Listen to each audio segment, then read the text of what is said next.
parking derrière moi. On est parti. Donc on est arrivé en voiture. Vous voyez le coucher de soleil là derrière moi que j'ai raté. C'est pas grave. On verra demain pour un lever de soleil. Et donc c'est parti. Donc là ce qui est intéressant c'est que regardez, on a 2-3 informations. Ah, je viens de penser que j'ai oublié de lire le panneau de la frontière. Zut. Merde. C'est pas grave. On va lire celui-là et demain peut-être que je m'arrêterai pour le panneau. Vous entrez sur une propriété privée où pâture un troupeau de bovins. D'accord? Ou, vous voyez bien que c'est un ou. C'est un ou avec un accent. Donc ça veut dire que c'est un ou de lieu. D'accord? C'est le lieu, l'endroit où il y a un troupeau de bovins. Donc c'est tout à fait possible qu'il y ait des vaches qui soient sur le terrain sur lequel je vais marcher. D'accord?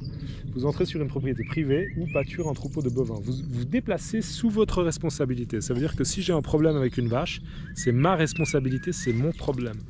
Ok? Attention, animaux d'élevage, restez sur les chemins, refermez les barrières, respectez les clôtures et les points d'eau, tenez vos chiens en laisse. D'accord? Refermez les barrières, là, bon, vous voyez, il y a une espèce de tourniquet. Ça, je dirais que c'est un espèce de tourniquet. Un petit tourniquet pour éviter justement qu'une vache puisse sortir par ici.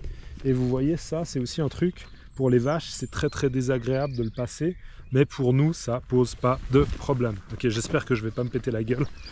Non, ça m'a l'air d'aller. Et bonjour. Et là, je vous propose juste déjà la vue. Alors, on n'est pas encore en haut. Hein. Mais la vue, elle est vraiment assez splendide.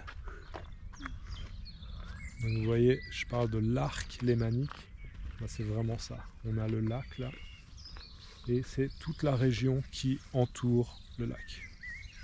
Là, ce que vous voyez là-bas, c'est les Alpes. D'accord? Donc une autre chaîne de montagnes, les Alpes. De ce côté-là, c'est plutôt le Jura. D'accord? Et visiblement, il y a des gens qui ont fait une petite course. Donc voilà, c'est vraiment une vue que je trouve magnifique. Et on verra que depuis plus haut, la vue elle est encore plus intéressante. Allez, je vais activer un petit peu parce que le but c'est quand même de s'installer pendant qu'il y a encore de la lumière. Bon, je pense que je suis large. Hein. Je suis large, bonne expression à expliquer. Je suis large, quand je dis je suis large, je ne suis pas en train de dire que je suis quelqu'un d'épais ou de gros ou de balèze. Je suis large, ça veut dire que j'ai une marge. Ça veut dire que j'ai bien calculé mon timing. Normalement, c'est bon. J'ai une marge, d'accord? Je suis large. Je suis large. Je suis large.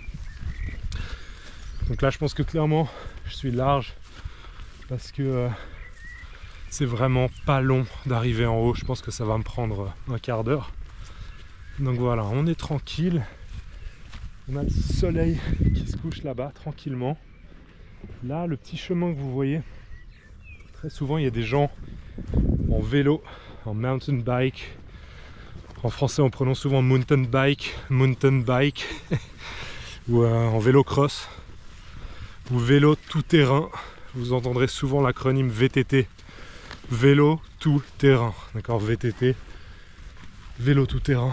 Là-bas, il y a un petit groupe de personnes, je ne sais pas si vous voyez, peut-être qu'ils sont venus faire comme moi. Juste profiter un peu de la vue. Sur le parking, j'ai vu quand même plusieurs véhicules. Je dirais une petite dizaine de véhicules. Et je me demande s'il y a des gens qui vont aussi passer la nuit ici. Mais honnêtement, je pense pas. Je pense qu'il y a assez peu de gens au final qui viennent passer la nuit. Si c'est le cas, à mon avis, c'est plus en été. Donc voilà, ça m'étonnerait pas que je sois plus ou moins le seul à passer la nuit ici. Alors en haut là-bas, il y aura ce qu'on appelle un petit panorama avec le nom des montagnes et je pourrais peut-être commenter les principaux, ceux qui sont les plus connus. Mais vraiment la chaîne des Alpes là, vous la voyez hein, clairement, assez magnifique et très très blanc parce que c'est quand même une altitude plus élevée, donc il y a presque toujours de la neige. Et le lac au loin. J'espère que la vue est agréable et on va continuer notre ascension. Ok. Alors, je vais peut-être faire juste un bilan sur mon expérience durant ce vlog jusqu'à présent. Ce qui est facile, ce qui est difficile, ce qui me plaît, ce qui me plaît pas. Ok, on va commencer par le positif. Alors déjà le positif, ce que je trouve assez cool, c'est que je dois vraiment apprendre à continuer à parler même si je croise des gens. Et ça, c'est un truc qui n'est pas forcément évident pour moi. Je pense que je suis une personne, en règle générale, je suis une personne qui est assez facilement consciente quand les gens m'observent. Et du coup, quand c'est plutôt positif, parce que je sais pas, je suis en train de faire un truc qui est censé être drôle, d'accord, j'ai l'intention d'être drôle, je suis censé être drôle, et les gens rigolent, bon bah c'est agréable, je suis content. Mais quand je suis en train de faire quelque chose et que j'ai l'impression que les gens se demandent mais qu'est-ce qu'il fait lui? Qu'est-ce qu'il fait? C'est bizarre. Voilà, j'en suis conscient et ça a tendance à me mettre un peu mal à l'aise. Donc c'est intéressant de travailler ça parce qu'au final, c'est vrai que c'est quand même très très irrationnel quand on y pense. D'accord, quand on y pense, avec du recul, quand on y pense. C'est tout à fait irrationnel parce que là, par exemple, le mec que je viens de croiser avec son chien, ok, automatiquement, je sais pas, je m'éloigne un petit peu de lui parce que je veux avoir un peu plus d'intimité alors que je suis en train de parler à la caméra. Mais en même temps, il en a probablement absolument rien à faire. De manière un peu plus familière, il n'en a rien à foutre de ce que je suis en train de faire. Et au contraire, peut-être qu'il va dire « Ah, un mec qui arrive à parler à la caméra comme ça, moi je pourrais pas. Ok, moi j'arrive pas à parler à une caméra. » Peut-être que ça va être positif en fait, son interprétation de la situation. Donc voilà, c'est intéressant de travailler ce genre de choses. Et aussi, c'est clair que cette chaîne YouTube, finalement, j'apprends à faire des choses que je savais pas vraiment faire à la base. Et c'est toujours intéressant un peu de sortir de sa zone de confort. D'accord, cette expression-là, sortir de la zone de confort. Je vais juste faire une petite pause pour profiter de la vue, parce que c'est franchement magnifique. Je vous prends avec moi encore un dernier petit moment. Après, on va continuer le dernier tronçon, mais on va s'arrêter là-dessus déjà pour cette petite vidéo.